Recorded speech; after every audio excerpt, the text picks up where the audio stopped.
Biloxi blues, it happens every night. And I ain't never met a riverboat dealer that could ever be a friend of mine. I have not. Summer heat never treats me kind, it leaves trouble on my mind. So I'm bidding farewell, putting in my notice, and I'll see you at another time. Swing! This highway does not know my name, and I don't care. No, I don't care. Headed my way for another place, and I got 3 good tires and a spare. Right to the hook. Just a white line gypsy getting out of Mississippi with just enough gas to get there. Low budget live, not so live from the low budget live bar and grill, bar and bunker right now more than ever before. Dang, man. Dang. I hope all you low lifers are doing well out there. This is the podcast for Monday, December 21st. And I know all y'all dudes are in trouble just like I am.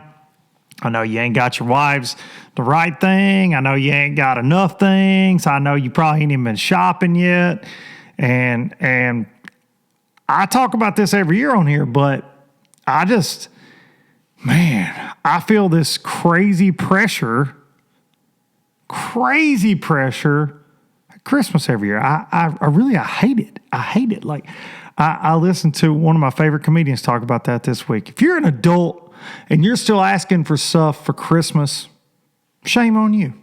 That's what I feel like. Shame on you. Like, you ought to be able to just get it for yourself, or don't ask somebody. Get stuff for the kids. Take care of people that need it. I don't know. And I'm just out here struggling, driving the struggle bus. I don't have my wife anything that will even matter, because I feel like, and I'm calling you ladies out, I feel like if it's short of jewelry or a new car or something, when you get to be the age that I am, that it just don't even matter anymore. That just don't even matter. Y'all comment below if I'm right. But I feel this crazy amount of pressure, and man, I don't do good with Christmas, man. I don't do good with Christmas. But this is your reminder. This is the last reminder you're going to get from me, because by the time you hear LD and the MC on Wednesday, it'll almost be too late. So you better get to Amazon and get to doing whatever. I wish all you men out there Godspeed, because I know the ladies that listen to this, I would say, good luck to y'all, but y'all always kill it. Women are just like, dude, they're just dialed on Christmas. They out here, they getting your brother something, your nieces, your nephews, your mom and dad. I mean, they got it on lock. They take care of all the kids' stuff. And all we got as men is just one damn responsibility. And I feel like most of us fail more times than not. But I would like to vote that we just don't get each other anything but hugs. You know what I'm saying? Whew. A Merry Christmas week to y'all. It's always a fun time, especially with a house full of youngins around here, except for when I let the triple threat down, which is inevitable every year. We've been at this for a while. It's inevitable. I will do it. I'll get the wrong thing. It's coming. But Christmas is a beautiful time. I hope you guys and gals out there, the low lifers, are getting to spend it with your families. And like I said, we're at the low budget live bar and bunker because Tennessee, we just out here, we can't win football games. We got a terrible situation in Knoxville with some football, but the Titans are making us look pretty good. But we're setting records. But not the good kind. We got the highest freaking COVID cases in the world right now in my state. In the world. It's a big world. And it's like 1 out of every 100 Tennesseans right now is like, got the vid, baby, got the vid. Whew. It's crazy. And I'm just out here thinking about, I personally know a lot of people that have lost some loved ones recently to COVID, and damn sure don't want to see my dad get it. And man, it's This vaccine's got to get here, and we all got to get to getting shot up with it. Get this stuff out of here, hopefully. Dang, man. But yeah, that news came out this week, Tennessee, and you go anywhere and people are still like, I ain't wearing a mask. You won't make me do it. It's a shame, man. If one little inconvenience might save somebody's life, maybe we all ought to just bring her down a notch. Bring her down a notch with that. These cats around here, man, they're not buying into that notion, it doesn't look like. But I can tell you, it's no fun. The vid, I'll leave it at that. But it is no fun. Take it from your boy. It is no fun. I don't know. I don't know what's going to come of all this stuff, but I do know that it is going to be a little different Christmas around these parts, I feel like, because of it, to say the least. So y'all stay safe out there. And Merry Christmas from Low Budget Live. Want to say a huge, huge thank you to the fine folks at Star Trine for kicking ethanol in the teeth and bringing you Low Budget Live and Low Budget Live Not So Live and the Traveling Circus and Luke Duncan Fishing for several years now. A little dab will do you right here, this old blue juice. It'll kick ethanol right in the teeth, in your weed eater, in your UTV, in your SUV. How about that, huh? Put it in your soccer mom ride. Put it right in there. Get ethanol. Take it away. Put it in your lawnmower right now when you ain't using it as much. If you got some gas left in there, but you don't want that bad gas ruining anything. Get you some Star Trine. And remember that nothing ruins a great day on the water like an outboard engine that won't run because it's stupid old ethanol. And all you had to do was get you a bottle of this, shake it up, put it in your tank, and it kicks it in the teeth right there. Thank you to the fine folks at Star Trine. Also want to say a huge thank you to the folks at Sims Fishing Products for bringing you Low Budget Live, bringing you great products like the Pro Dry Rain Suit. So many other things. They got some really cool flannels. I know y'all see me rocking them flannels. I love me a flannel shirt. I got way too many, but I love me a flannel shirt. And they got all kind of layering stuff. 'Tis the season for that, and I am here to remind all of you low-lifers that you get one life. Fish it well. And last, but certainly not least, the fine folks at Express Bass Boats out there in Hot Springs, Arkansas. As you heard last week, Mr. Jason Christie making a big move into that Express Yamaha, and I cannot wait to get my X21 Pro here shortly. Things are getting real, folks. Real. We're going to have that boat very soon. So I want to thank the amazing people at Express Boats for believing in the Traveling Circus and Low Budget Live and letting me be a part of that family. So thanks to them and thanks to y'all. As always, thanks to y'all. None of this would be possible without the amazing listeners and viewers of LBL. All right, let's jump on in. Let's jump on into some fishing. Did a dang music podcast on Friday and snuck that in there on you. And I think some of y'all missed the memo. So make sure to go back and watch that with my friends Town, the band Town. They did a live performance or two on here. It's really cool. I've been knowing those folks for a long time. But today we're going to get into this fishing. And finally, we're going to start it off with the NPFL. Been seeing comments, when are you going to talk about NPFL, Luke? When are you going to talk about it? National Professional Fishing League. You're going to be a part of it. When are you going to talk about it? Well, my stance has been I'm going to talk about it when we get a dadgum schedule. And you know what? We got a dadgum schedule now.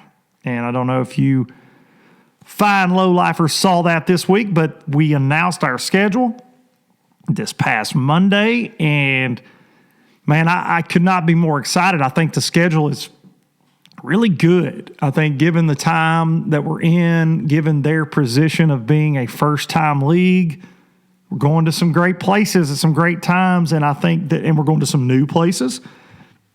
Of course, I've talked schedules to death on here, but you see a lot of people, throw out there that they get tired of seeing the same lakes at the same times, and so we're really breaking that mold. We're kicking off down at Lake Eufaula in Eufaula, Alabama. in the middle of March there. Should be a slugfest. Then we go to Wright-Patman Lake outside of Texarkana, Texas. And to my knowledge, no pro trail's ever been there. Super excited about that one all the way around. I think it's going to be a really cool event. Some really good potential. I know we got some locals in the field, local Texas guys that could show up and show out there. Then we go down to the Harris Chain in Florida, which is, a typical tournament venue for professional that level. But we're going last week of May, first week of June, and I think that one is going to rock some people's worlds as far as what they think that event will be. I think it'll be just big weights, a lot of big fish weighed in, and some surprising techniques maybe even, because those lakes are different. They fish a little different than a lot of those Florida lakes. They're not necessarily shallow bowls. They've got some depth to them. They got some deeper grass in places, a lot of matted vegetation. But then you got some weird things with the channels and different things. So I don't know. I think that one's going to be really cool. Then we go to Pickwick, and I'm super proud of my home state. I've got one reason to be proud of them this week. Not that we're leading the COVID charge, but that we, Counts, Tennessee, Pickwick Landing State Park. They jumped out there, and we're going there. We're going to Pickwick, but we're going out of the Tennessee end in July.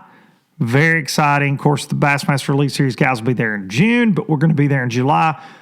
It'll look a little bit different because of the vegetation in the lake, I feel like, then, and you'll still have some ledge stuff, but be lots of things at play in July. I think that'll be a really, really cool event. So the first four are really, there's some unknowns in there, but really cool. And then we go to Lake Winnebago, which the only professional event to be up there, to my knowledge, is BPT in year one. They didn't have a great event, but they still had the 1 pound minimum at that point, so it's really hard to judge it. Been getting a lot of messages that it's a killer fishery. We'll see how that one shakes out. I have no idea. I don't know anything about that lake. And then we're going to end the year at Grand Lake, first week of October, Grove, Oklahoma. And that one's going to be a tough one, man. Everybody knows that all lakes in the South or Midwest are really, they're stingy that time of year, that fall transition time of year. But it's going to be a great place to, decide the first ever NPFL Angler of the Year. And it'll be, it's going to be really cool, man. I think that, this thing is becoming more and more, legitimate and real every single day to me, because, we have a lot of planning and a lot of talks. And I have said numerous times, like, until there's a schedule, set in stone schedule with contracts in place with cities, it still doesn't feel real. We can talk it to death in meetings and different things, but man, we're moving into the stages of planning even more things, and so it looks like we're going to try to broadcast these from the events. So make plans if you're anywhere around any of those cities. Go look at the schedule. It's on the NPFL social. It's on my social. Make sure you're following those guys. National Professional Fishing League, the National Professional Fishing League. But going to be at every event. And if, 2021 will chill out a little bit compared to 2020, I got a lot of plans at these events for some lives and some different things, okay? So stay tuned, low-lifers. But I think that the inaugural year of the NPFL is going to be a lot of dang fun, man. And we got a lot of great anglers, and I'm getting to know a lot of the anglers that I don't know, and I'm looking forward to getting to know everybody really well in 2021 and sharing everybody's story through that live coverage. Got to text our guest real quick. Really excited about our guest today. So I think that, overall, I think the schedule's, like I said, is strong. You've got to me, the gaping hole in the schedule was having like a big smallmouth fest kind of tournament. But man, those northern states, as I've addressed before, because of the Elite Series and different things, with their schedule, they're just not all in, I feel like, on having guys from all over the country there. That's just my overall opinion. I think the Elites do have a couple, but hopefully in 2022, the league will end up somewhere like that. Because I love those big smallmouth events, and it gives me an excuse to be in smallmouth country at great times, and I will never complain about that. NPFL was not the only schedule that came out this week. We saw the Bassmaster Open schedule drop, as the kids say, and looks good overall. I think it looks really good. They went back to their former format, which I like it. They went 3 divisions with 3 tournaments each. They brought back that northern division, and the guys that they're going to do the same points deal they did last year, where the people that fish them all get there's a points championship out of that, the Falcon Rods Angler of the Year thing from last year. But you have an extra event, though. You got to fish 9. It's a lot of dang tournaments. But if you're trying to make the Elite Series, you're going to have to fish a lot of tournaments anyway. So there's a lot of sacrifice. I think they got 3 around the April time frame combined from different divisions. Man, it's going to be crazy. But I can tell you, your boy here is looking pretty hard at that Central Division, because they're coming down to Pickwick and Smith Lake and going to end up on Grand Lake. And I happen to like all those places, and I got a little itch. And I think that will definitely work out with my NPFL schedule. And so might see me out there slinging. Might see an old Express running up and down those lakes a little bit, and those Bassmaster Opens. I miss seeing everybody. And 2020 has sucked because of that. I haven't got to see any of my fishing family really since the Classic. And so definitely keeping an eye on that. But I thought the schedule was good. I see a lot of complaints about there's no West Coast because I feel like the participation always sucks when they go west. FLW's tried it. Like, the numbers are not, I don't know, man. I'd love to see it personally.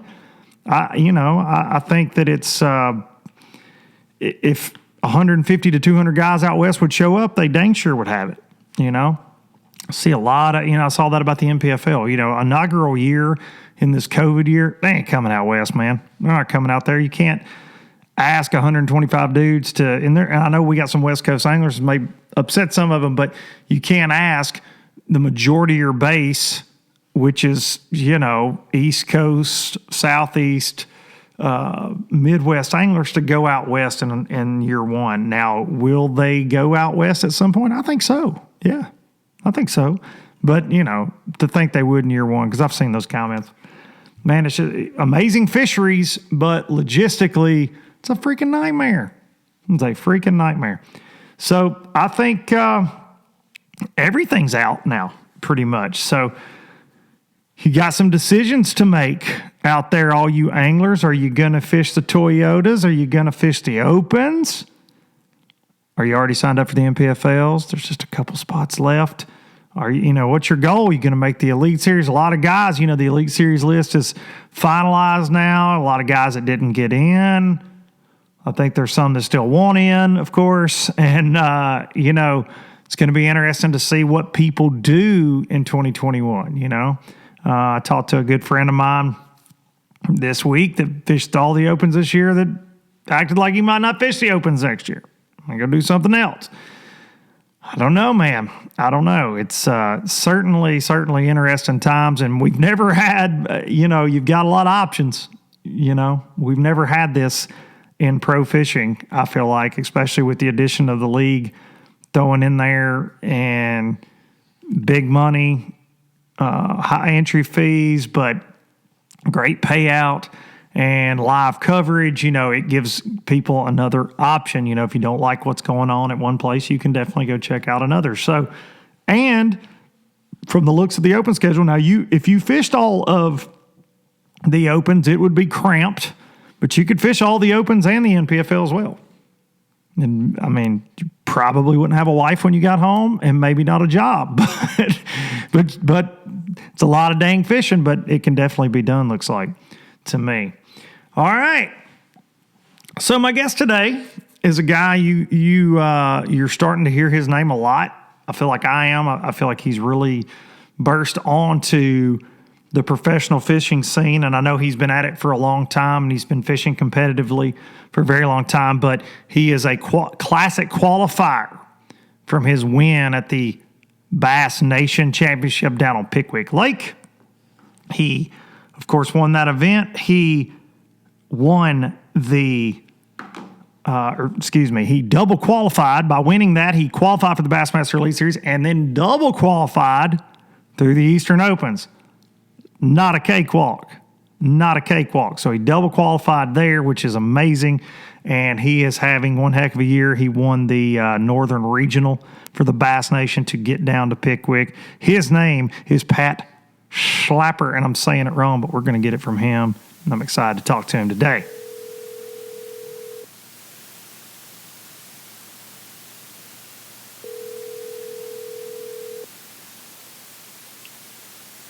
Hello. What's up, Pat? Not much. Not much. So you text me earlier that you're feeling a little under the weather. Has that gotten better or worse since the last text? Well, it's gotten a little better. I've just been kind of relaxing. My wife's been taking care of me. I've been drinking a lot of Gatorade, kind of laying around. I haven't had a lot of time to relax this pretty much the last. So yeah, you've been on the roll a little bit.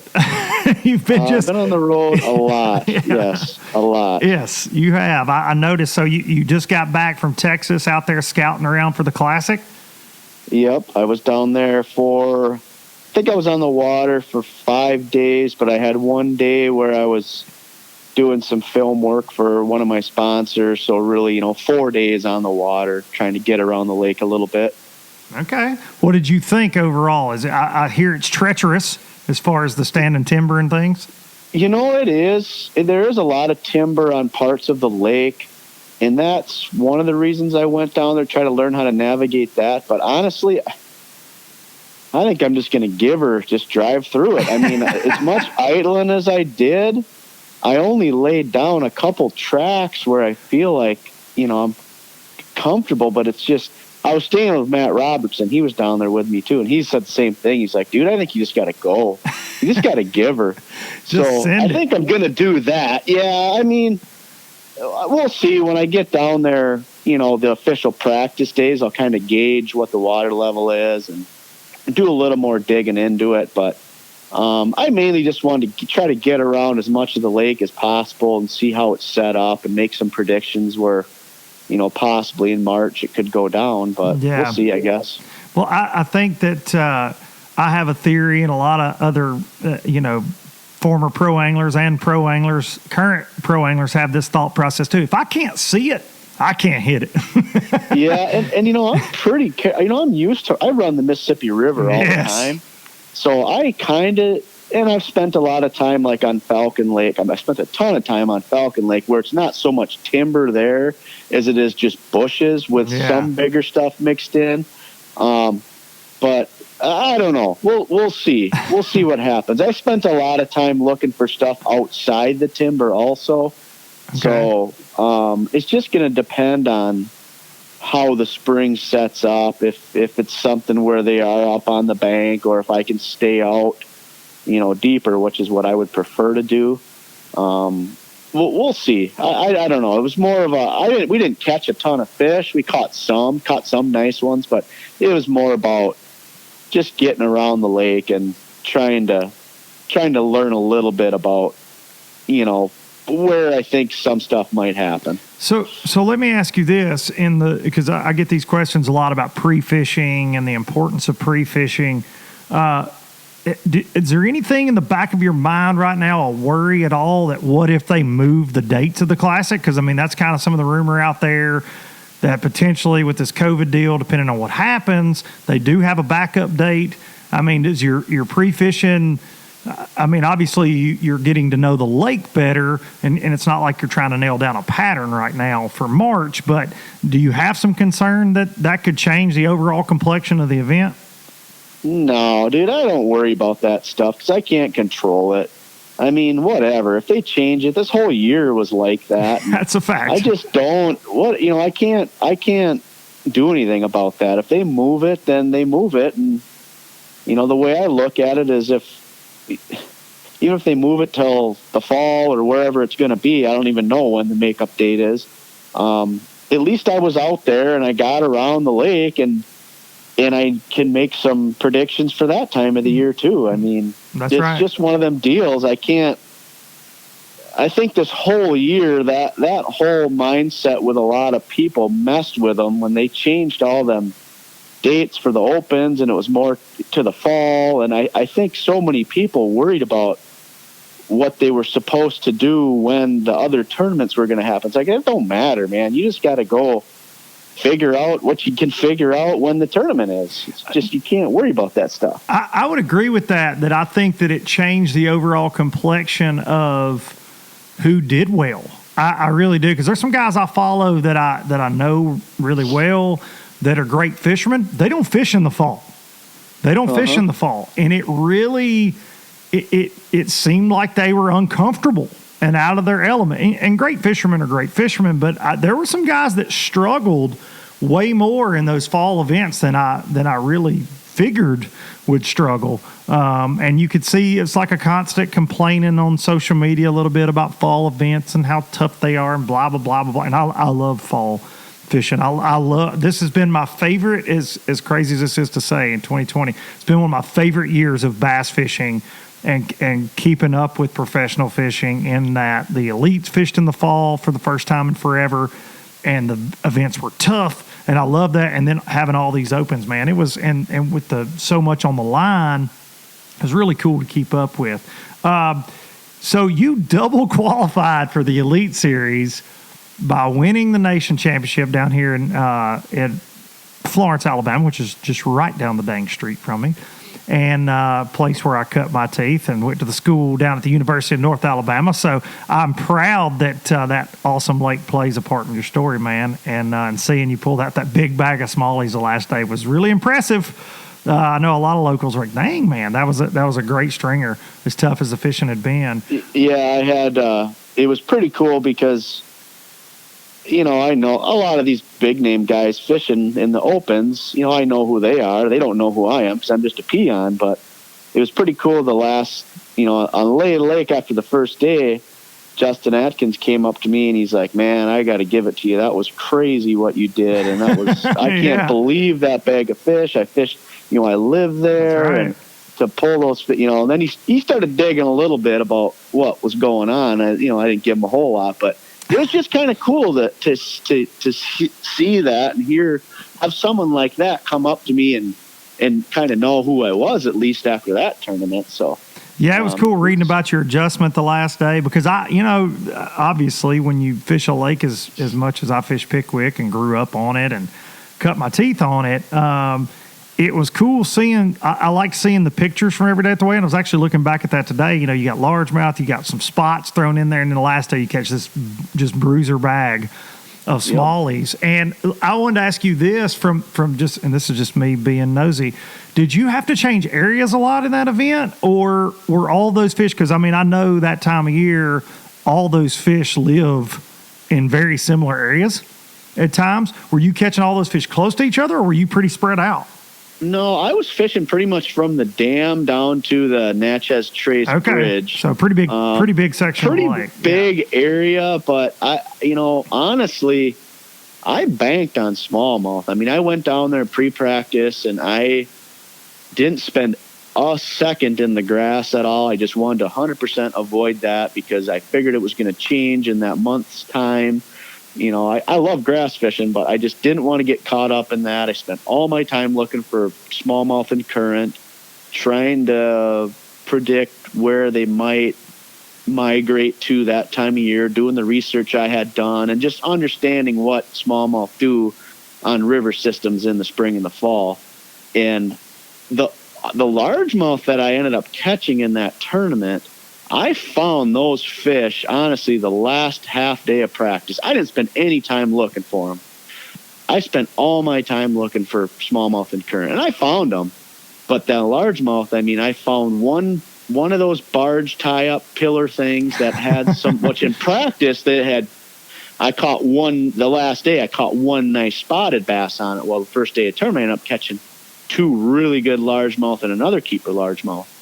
And then I found one area in the last 20 minutes of practice where I caught a couple keepers. And that's where I ended up going into the second day and getting on them pretty good. I mean, that kind of salvaged my second day. I had a decent bag, but I went in there and called, 3 times And that was my game plan that last day, was to go run the couple smallmouth spots I had and kind of push it a little bit more on them smallmouth, because the first 2 days I was only catching them for about the first hour, and then I couldn't catch them anymore. Yeah. So the last day I was like, I'm going to go try to catch some smallmouth till 10 o'clock. I don't care. That's, if I'm going to blow it out of the water, that's how I'm going to do it. But then I was going to go into that one area and just fish around like I had been the second day, because I knew there was really good ones in there. And the second day I just was driving around fishing, and that's how I caught them. So I spent, honestly, probably 5 hours fishing largemouth the whole time of practice. So I got fairly fortunate to find them, but also, once again, just going back on my experience fishing the Mississippi River in the fall, I kind of know the areas, similar areas where they should be going, and that's basically what I did, is just look for that half day, and I found some of them. So that's awesome. It saved me. I always like hearing guys compare where they're from to, where they're having to compete. Because was that, I'm guessing you said you pre-fished, so that was probably your first couple times at Pickwick? Oh, yeah. I'd never been there. I mean, I had watched a lot of different events down there. I had a couple buddies who had fished down there before, but different times of the year. And it's just, you kind of, I just felt like, for me, if I was going to win that tournament, it was going to be with smallmouth, and it was going to be finding something that those other people were going to overlook, or just, I mean, I have so much experience fishing current because of I live an hour from some of the best stretches of the Mississippi, and I fish with some of the best people that know how to fish current.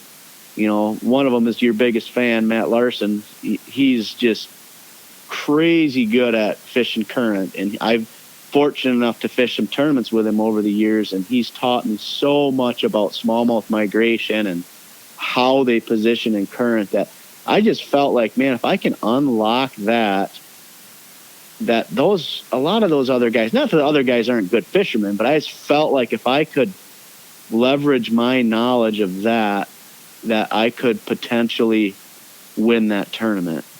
That's awesome. And that's why I spent so much time doing it. It ended up paying off, obviously. But the first couple days, I had to go fish other ways, but I still started each day with, 3 or 4 good ones in the box off my smallmouth stuff. Very cool. Very cool. Yeah, it's I think current, for a lot of people, it's very intimidating. Hell, it's still intimidating for me, man. I've lived here my whole life, and it's constantly changing. It's where I feel the most comfortable, is fishing in current, but it's certainly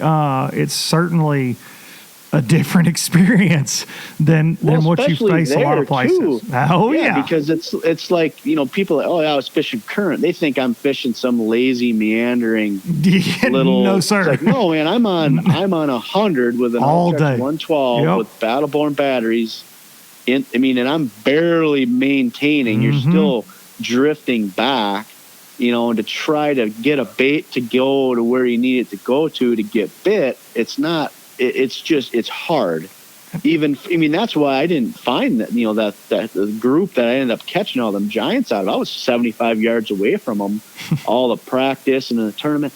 And I just missed it because that current was so fierce that it wasn't an obvious, there's a point, they're behind it, or there's a, it's just not like that. Yep. So, and then, when I did end up catching that last day, I'm like, how many other spots did I miss in all them days of practice? It's just, that's the hard part about current, is there's so many more variables. And it's a lot like fishing grass in that sense, where there's plenty of places to hide, and if you're off by 50 yards, you can miss the biggest school in the lake. Oh, you could be off by 5 feet. That's right. That's right. And so I think it's as I was reading about how you adjusted and everything, man, I thought that was really cool, especially being from here. But we'll talk about how, because I read a post that you made, and you said, and used the term haters, which I love, and you said you were really proud to double qualify because it kind of silenced people that thought you got lucky, because you can get technically which I hate when people say this. You can get lucky and win one event. I think we can all say that. You can get lucky. Yep. I think it's harder in a multi-day event, especially against the competition that you face in the nation championship or an open or whatever. Because multi-day events definitely separate the men from the boys, in my opinion, as far as getting lucky is concerned. But elaborate on that for me. Why that was so important to you to make it in the points and also through the nation championship. Well, I was doing well in the opens, all the way, all of them I did pretty well in. And so I was kind of concentrating on that. I didn't put a lot of emphasis on that nation championship because I was so concentrated on, doing good in the opens, making it that way. And then one of my buddies kind of told me, he's like, dude, you got to go worry about that one because there's a lot on the line and you only got to beat 50 people. And I'd worked so hard to get there. That's the other thing a lot of people don't understand about the nation. You don't just show up and fish the tournament. You got to beat everybody in your state. You got to get on the state team, beat everybody in your state at regionals to get to nationals. Then nationals, you got to win the tournament. You can't just show up, hang out, get a top 10, and you're going to the elite. Right. So you got to win one person out of the entire nation, which is, I don't know how many thousands of people try to do it. It's a lot of people, man. It's such a hard route to go, and I don't think it gets the respect it deserves. It doesn't. And honestly, I didn't give it the respect because I was doing so well in the opens that I just kind of didn't blow it off. But, after my buddy Josh Miller told me that, he's like, then I'm like, okay, I'm going to go pre-practice. And I went down there and did that. And then, whatever happened. I won. And then I'm driving back, and one of my buddies, who I'm, good friends with him, he fishes the FLW tour. He has for years. And he's like, yeah, that's really cool. That's kind of the easy way to do it. And you might not get the respect from some of the veteran people because you got there that way. People might kind of look down on you or like bully you about that, which, you don't know me at all, but I don't do well with bullying situations. Me either. At all. Me either. Things get handled one way or the other. And so I was like, I was kind of pissed. I'm like, and he told me, he's like, I'm honestly just kind of jealous because I'm kind of in a rut right now and I should be doing something different, blah, blah, blah. And so, but he was like kind of down talking it, like, kind of taking a shot, I'm like all jacked up, and I'm like, listen, man, I'm in third in the opens too. Yeah. And you know what I mean? Like, I freaking in a lake, if I go down there and catch 5 fish a day, I'm going to make it that way too. Yeah. And, and he's like, well, yeah, it might be smart to do that because people might respect you more. And I'm just like, yeah. So I'm like, you know what? I'm going to go do it just because A, I want to double qualify. B, I want to get more experience on every lake I can go to. See, it's like, that's all I do. I don't work anymore. All I do is fish. So it's like, I might as well go down there and fish and try to win a little money and have fun. So I did and double qualified. And now, honestly, the whole double qualification thing hasn't been like, it never got mentioned at that tournament when they announced who made it. It never got mentioned in some of the Bass articles, which kind of was frustrating to me because I wanted it That's to be an accomplishment, man. Yeah, man. Yeah, I want it to be known like that I made it both ways and made it pretty handily in the opens too. I mean, I got 2 23rds and 2 15ths. So it's like, I mean, it's not like great, easy. but good. I caught a limit in every tournament that I fished this year, every day. That's incredible. Whether it was up here or wherever. So it's like, yeah, and plus just my story of walking away from a 16-year career at 38 years old to go chase the dream of, fishing the elites. It's like, I'm freaking proud of making it in the nation. I'm proud of making it in the opens. And I don't know. It's a big deal to me. So talk about that career. What did you do before, and when is that? When did you feel, I mean, obviously it's this year and it's all working out for you, but when did you think, and what made you think, okay, the time is right. If I'm going to do this, this is when I'm going to do it. Well, and this has come up in a lot of the other interviews and podcasts that I've done. And And there are other fishing podcasts out there, Pat. I didn't know that. I think there's one other one. Yeah. I have a great relationship with the company at Shields All Sports. Out in your neck of the woods, they're not out there. We're primarily Midwest, out west. Yeah, I know 28, 30 stores, employee owned, great company. They're my title sponsor still. I had worked there since I graduated from college in 2006, running the fishing shop, buying, selling tackle. I had done that forever. And I always wanted to fish. That's what I wanted to do, was fish the elites. And I was planning on doing it by the time I was 30. And I got sucked into the corporate machine of, like everybody tells you to do, get a job, make a bunch of money, retire, plan for when you're 60 years old. And I did that, and I kind of lost that focus and, dream of doing it, because it's like I've got a lot of time in, I'm making decent money, my retirement's looking good. If I can make it another 10 years, I'll be fine forever, and I can do whatever I want. That's what I had accepted, that fact. Well, then I start seeing people like Fighter, Matt Steffen, Josh Douglas, Austin Felix, Chris Grow, all these people that I fished against growing up and done pretty well against them. They're all doing it. And I'm just like, God, I want to do it. And it was starting to eat at me to the point where it was, something had to change. And I was sat down, and this has come up in other ones too. And I sat down for a pay review at work, and this was 1.5 years, 2 years ago, and it didn't go very well.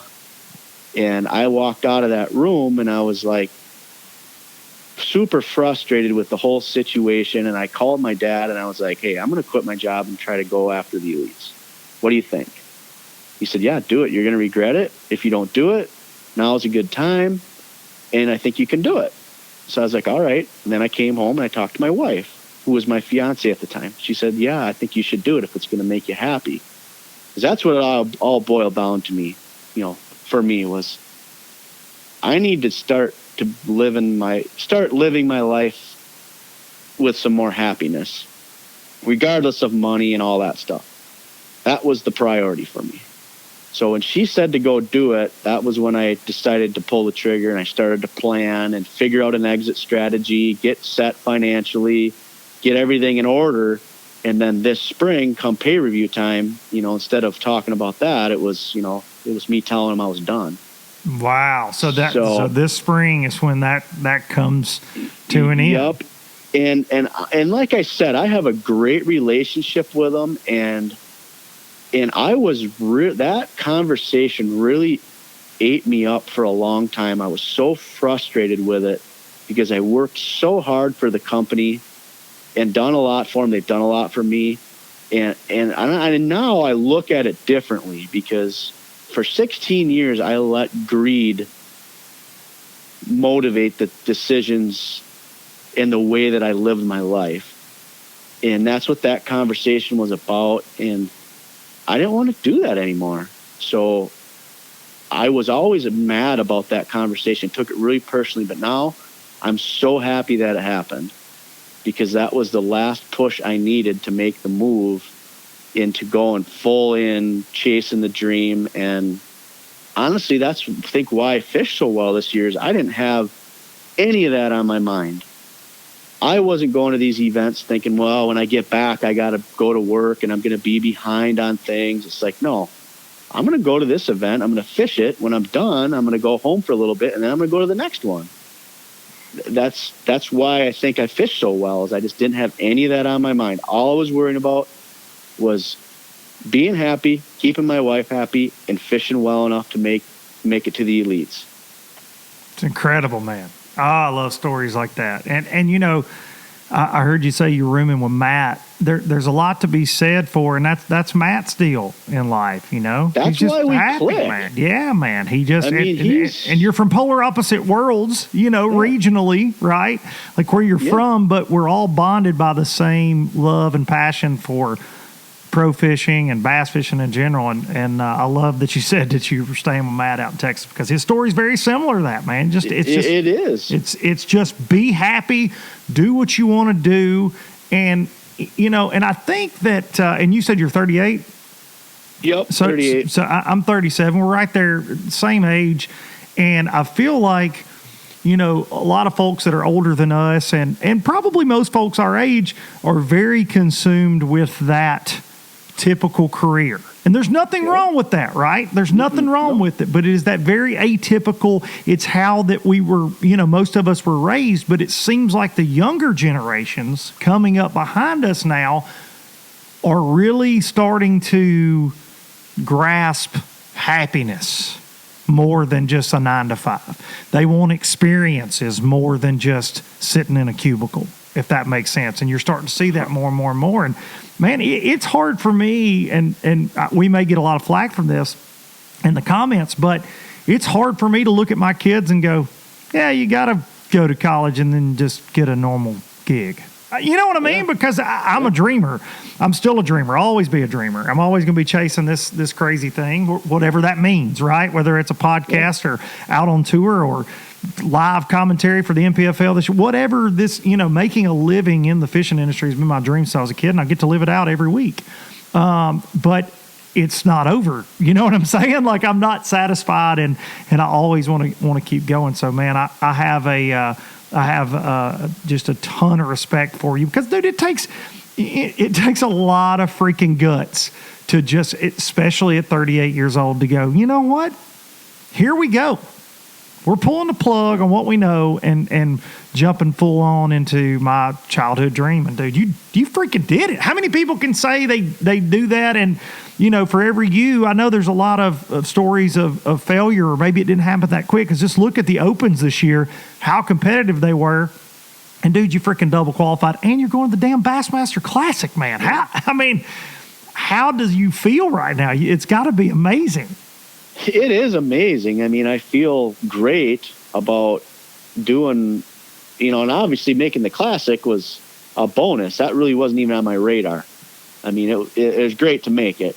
But yeah, I feel good. Like, everything's kind of working. And the crazy thing is, I haven't felt any pressure or stress. I've had zero stress this year. And that's weird to say that, because I had lived a stressful life before. I was stressed every day, and I haven't had any. Like, I just go down to these tournaments and do what I do, you know, outwork a lot of people, figure what I can figure out, not worry about what other people are doing. And it worked out, and I feel great. I haven't honestly had a lot of time for it all to set in, because it's just been go all year. And like right now, I'm sitting at home, I'm planning my pre-practice trips to the St. John's and Fort Loudon. Like, I'll be home for a few weeks and I'm driving to Florida again. So it feels good, but I still have a ton of work to do to keep the momentum going. So let me ask you this, and this is something I was talking about with Jason Christie last week, who, by the way, you're going to be fishing against. Just that's so you awesome. Again, you fished against him all year. Yeah, I was going to say, you fished against him all year. You get to do it again on the Elite Series. Him and Hackney and all these just stone cold killers, man. I can't wait to see all y'all mix it up. I think the incoming rookie crowd this year is one of the best we've seen in a very long time. And then, of course, getting some of those guys back from BPT, it's going to be something to watch. But with this very short turnaround, you know, you officially made the Elite Series, obviously, at the Nation Championship in November, but now it's officially official with this double qualification after Lay Lake. But it's a very short turnaround until that St. John's River tournament. For you as a rookie, I know you spoke about your title sponsor. Have you been able to add financial help for next year? Are you working on that right now? Is it too short of a turnaround? You know, I know how budgets work with a lot of these companies. Some of these folks are making decisions in October and November, and, you know, and then with COVID, a lot of weird stuff's going on. How has that been for you, Pat?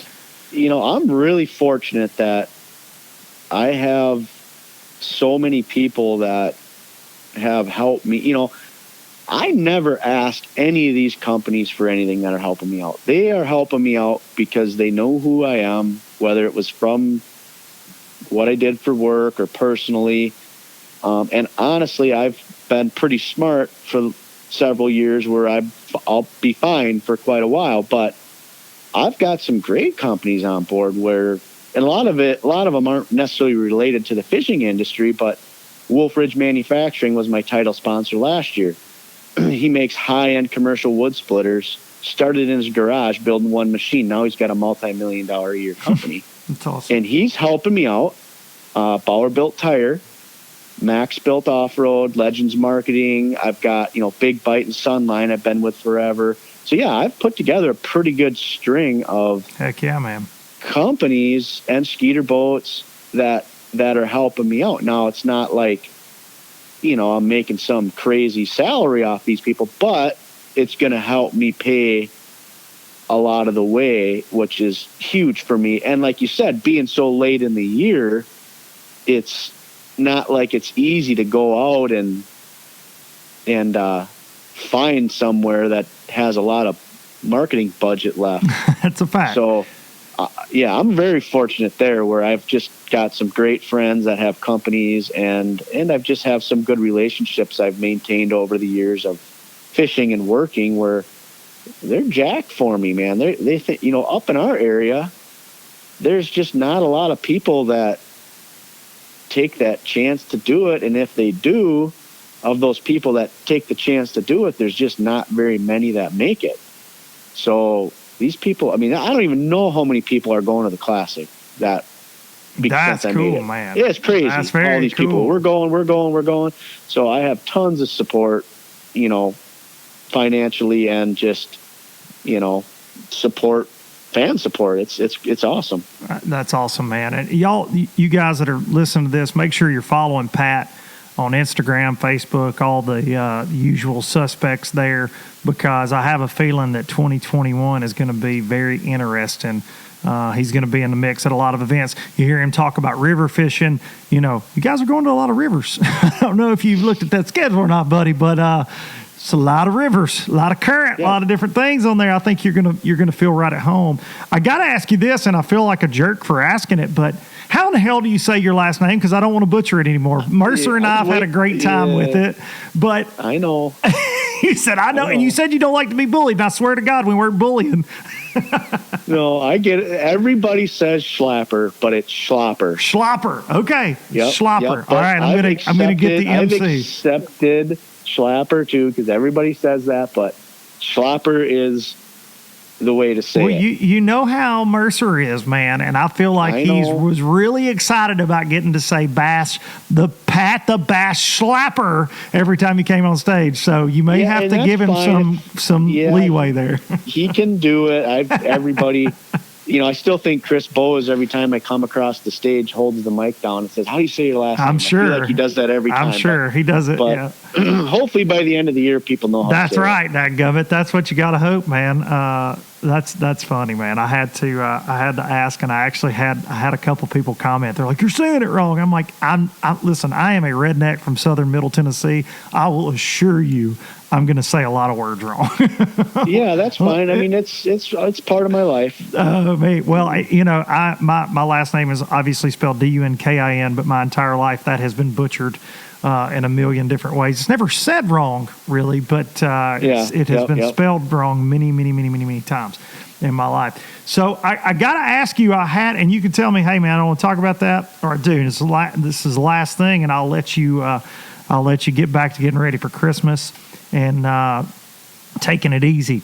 But someone sent me a comment you made on a post, and they said that you saw some shenanigans go on during the opens that was frustrating for you. Do you want to get into that or no? I do, because I need to clear it up too. Okay. Because all right.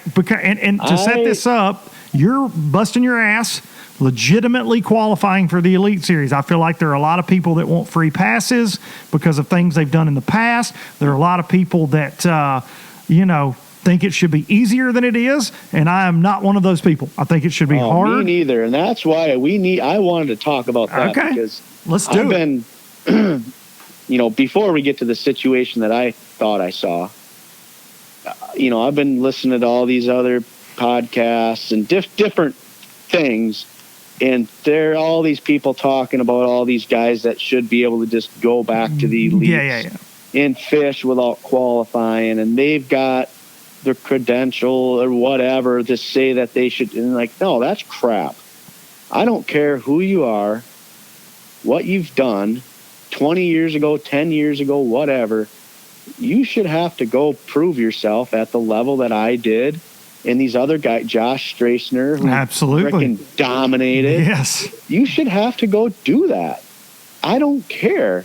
I mean, look at all the guys who tried to do it this year that were big name guys and got stomped. That's right. Cash one check in 8 events, and now you think you just get a free pass to the elite. And I'm not saying those people are saying they should. There's just a lot of other people saying that for sure people should. Mercer and I did an entire podcast about this, who should qualify for the elites, and it was overwhelming. People are like, oh, you got to let so-and-so in because he's got a big YouTube following. Well, shit, if we go by that, you could let a lot of YouTubers in that have never even fished a bass tournament. That's not a fair qualification for the Bassmaster Elite Series any other pro trail, in my opinion. And there, I think you have a lot of those YouTube anglers, and there's, obviously people that made it this year, one in particular who was a big YouTube guy. Oh, for sure, yeah. Decent fisherman, but it's like, well, what about the guy who, like a Josh Strassner, I keep bringing him up because he freaking dominated. It's like, and he's caught him for years, dude, but I know it because I'm down here close to Alabama, obviously. I've competed against Josh, but that dude is an amazing angler. I know that, and it's just like, why should they? I think these people that are truly into tournament fishing, not just, watching a guy go do whatever he's doing on YouTube, I think the guys and these kids who are truly following along in the bass world, they want to see these guys, these sleepers who have been fishing and doing well. They want to see them guys earn their way to the highest level.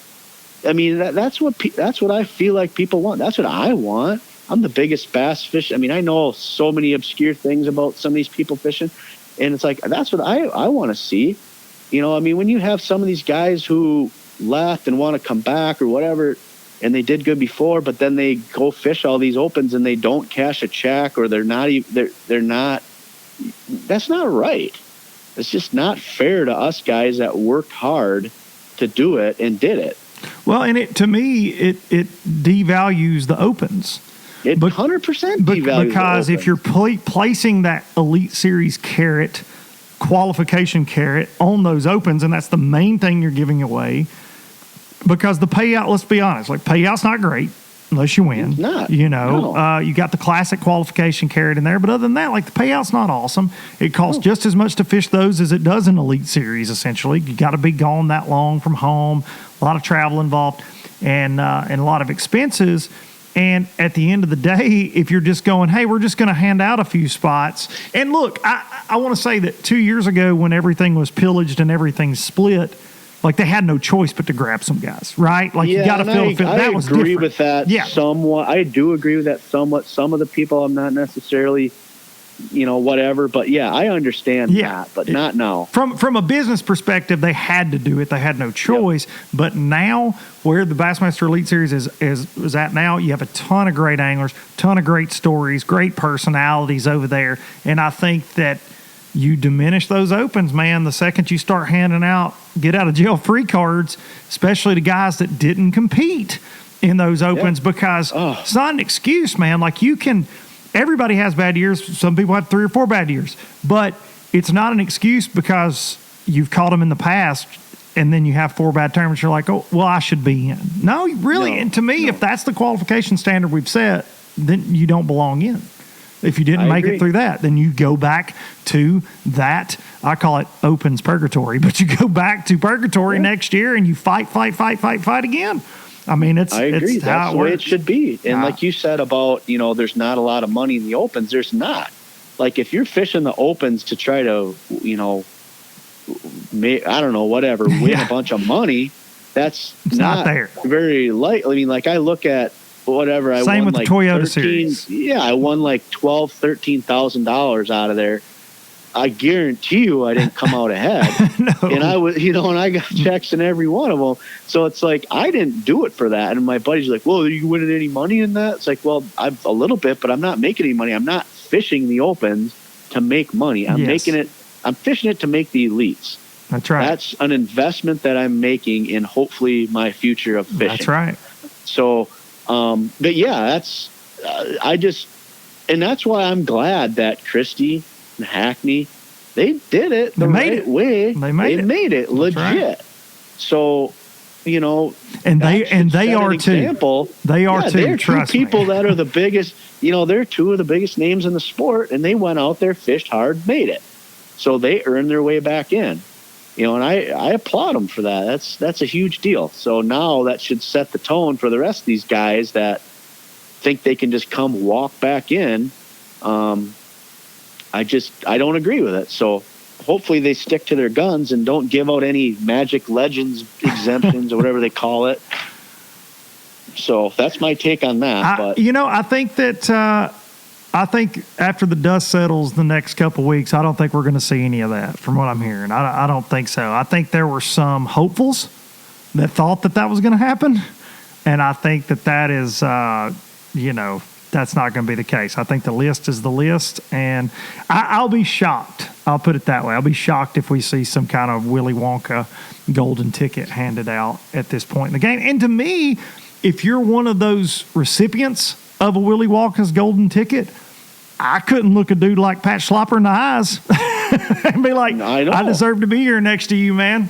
At boat check, I couldn't do that. I couldn't do that. No, I agree. I don't know how that would be looked at amongst even how are they going to look Hackney in the eye or Christie? That's right. You know what I mean? That's right. Let alone me, some turd from, Wisconsin that, it's just, I don't know. I hope they stick with it and they don't do it in the future. They built a really good field with the people that stuck with it and earned their way back. I think that they're going to get a lot more respect from the people watching and all the other anglers if they stick with it. So totally agree, stick with what they say. Yeah. I totally agree, and I appreciate your honesty on that because I do.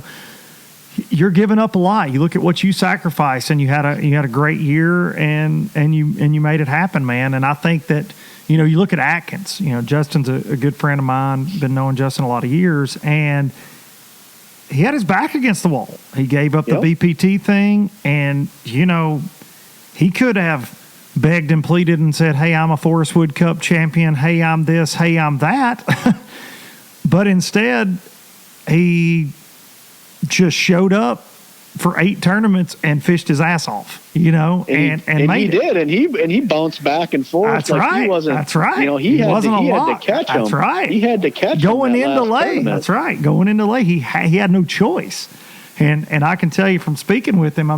In practice, dude was worried. He was legit worried.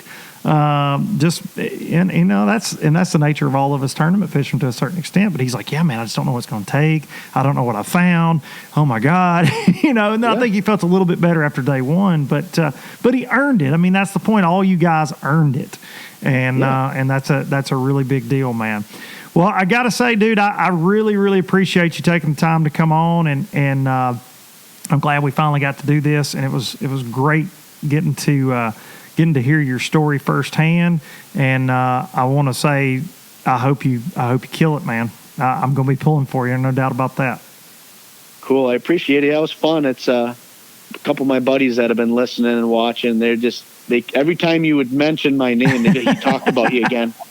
About you again. That's funny. Yeah, dude. Me and Mercer, we've worn out because I brought up on one of our shows about Federation Nation, not getting enough publicity and the BFL All-American, that type of thing. Because I think it's those are 2 championships I think that are equally as hard to win as any other championship, just because of the way you got to get to them, and then the competition's so fierce. And I think sometimes your average bass fishing fans just tend to focus on the big, quote, big events, and those are big events to me. They always will be. So congrats on a hell of a year, dude, and good luck on 2021. It's gonna be fun. All right. Thanks a lot. I appreciate you having me on. Thank you. Have a great Christmas. All right. Thanks. Thanks, Pat. Pat Schlapper, we're finding out. Schlapper. Really appreciate Pat coming on. He's a confident dude. He is he's a very good angler. You just look at what he did this year. It's very impressive. I'm anxious to see what he does next year. And what an incredible story. Just gives up a career. Gives up a freaking career, man. And I know not everybody can do that. Not everybody's in that position in life for one reason or another. But it takes a lot of guts to do what Pat did. And I think that he should be commended for it. And I think guys like him, guys like Matt Robertson, they're going to be really interesting stories to watch nationally next year on the Bassmaster Elite Series. So thank you to Pat, and thank you to all of you for watching Low Budget Live every single week and listening to Low Budget Live and LD and the MC. I really, really appreciate it. Going to take you guys out with some Biloxi Blues as usual. I hope you all have a great Christmas. As you know, the holidays, it's not always an easy time for everybody. It's certainly that way around here. We missing Miss Teresa, missing my mom. This is always a rough time of year. She loved Christmas. But so you guys, hope you all have an amazing Christmas. I'll see you Wednesday on LD and the MC for a special Christmas episode of LD and the MC. And until then, have an awesome Christmas, okay? This will be the last time you'll see my face until after Christmas, so on LBL anyway. So thank y'all so much for everything this year. Got one more in 2020. One more LBL in 2020. One more, that's it. One more. Some Biloxi Blues. Be sure to hug your mama. Merry Christmas, everybody. I'm gonna leave them in the past. Any direction, Lord, I'll be fine. It don't matter east or west, north, south, wherever the wind blows. I'm leaving those burdens at rest. This highway, it does not know my name, and I don't care. No, I don't care. Headed my way for another place, and I got 3 good tires and a spare. Just a white line gypsy getting out of Mississippi with just enough gas to